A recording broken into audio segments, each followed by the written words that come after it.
afternoon, students. Today, let's discuss about the functions of banks.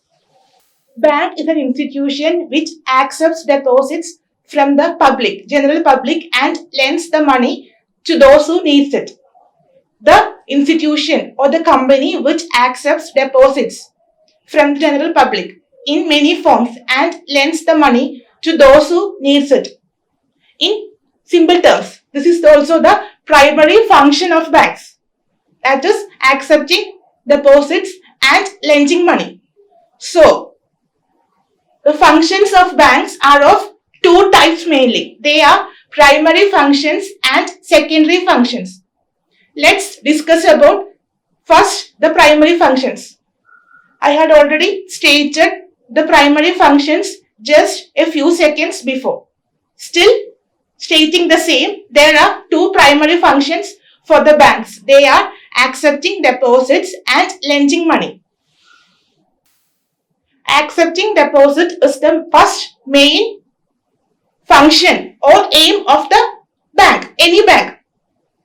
It accepts money or advances from different people from the public and then lends money.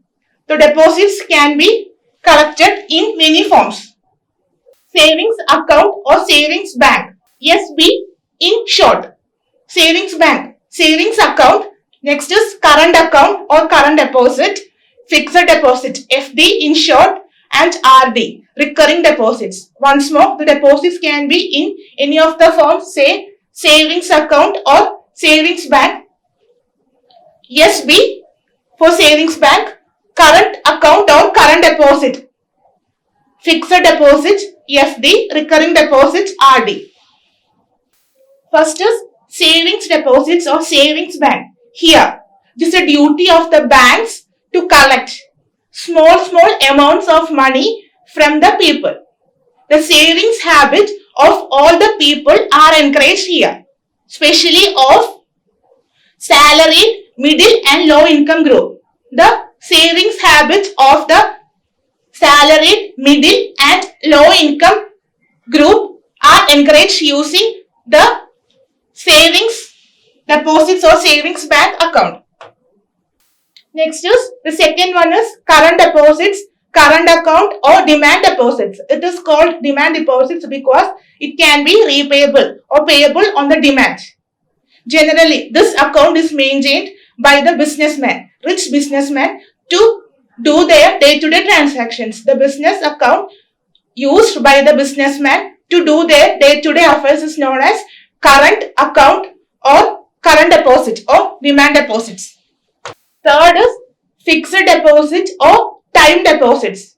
Here, the people are supposed to deposit a fixed sum of money for a fixed time. They will be provided a fixed rate of interest for the period, and after the expiry of the term, they can withdraw. Only after the expiry of the term specified, they can withdraw the amount they had deposited. Since importance is given to the time or the expiry date, it is also known as time deposit. Fourth one is recurring deposits or RD. It is a form of deposit in which customers can remit a fixed sum in installments from 12 months to 120 months. That is from 1 year to 10 years. For example, they can deposit a fixed sum of money at every intervals, say 1 month, 2 months, etc. And after the expiry of the term, they can withdraw the whole amount with interest. Coming to the second primary function, lending money. Banks, first of all, accept deposits. Out of the money they had accepted, they will keep certain amount as cash reserve and will lend the other money as loans. They are against the concept of the money remaining idle. Hence, it is a duty of the banks to provide loans out of the money they had received after keeping some few amount as cash reserves. Loans can be provided in any of the ways given in the figure, overdraft, cash credit, discounting of bill of exchange or bundles, money at call and short notice, term loans and bridge loans. Overdraft, cash credit, discounting bills of exchange, money at call and short notice, term loans and bridge loans. First is overdraft facility or OD in short. It is a facility where the account holder, the holder of the account can withdraw money in case he or she has no fixed or stable amount in the account, or in case there is negative balance in the account, they can withdraw the specified amount. Next is cash credit or CC in short. It is another facility provided by the banks in which the banks allow customers or the account holder to withdraw the money within a limit. A limit will be specified. Within that limit, the customers or the account holders can withdraw any number of money. Third is discounting bills of exchange or bundles. Bill of exchange is a term used by the financial institutions, especially banks nowadays. This is also known as bundles. Generally, the bills have a fixed time period or expiry date. Only after the expiry date, we can withdraw or get the money from using the bill of exchange. Whereas, banks provide a facility whereby the customers can discount bill of exchange before the maturity and get the amount. Here, the bill of exchange are discounted and the money is received by the customer before the expiry date of the bill. This is also known as bundles. Money at call and short notice. This is another facility provided. This is a type of loan given by one bank to another bank. Here, one bank may give loan to another bank using the facility of money at call and short notice. Such loans are highly liquid. They have usually a maturity date ranging from 1 to 14 days. Hence, it is also known as short notice period loans. Since they have a very limited maturity, they are highly liquid. The maturity date may vary from 1 to 14 days. It's a loan provided by one bank to another bank. Now, the fifth form of loans is term loans. Here, importance is given to the term. There will be a term given by the banks to the customers. A date or time limit will be provided by the banks to the customers, and the customers who had taken the loans can repay the amount within the stipulated time specified or the term specified in regular installments. Regularly or in installment form, customers are supposed to repay the loans they had taken from the banks using the facility of term loans. Term loans may vary from 1 year to 10 year or 30 years. That is from 1 to 10 year or from 1 to 30 years.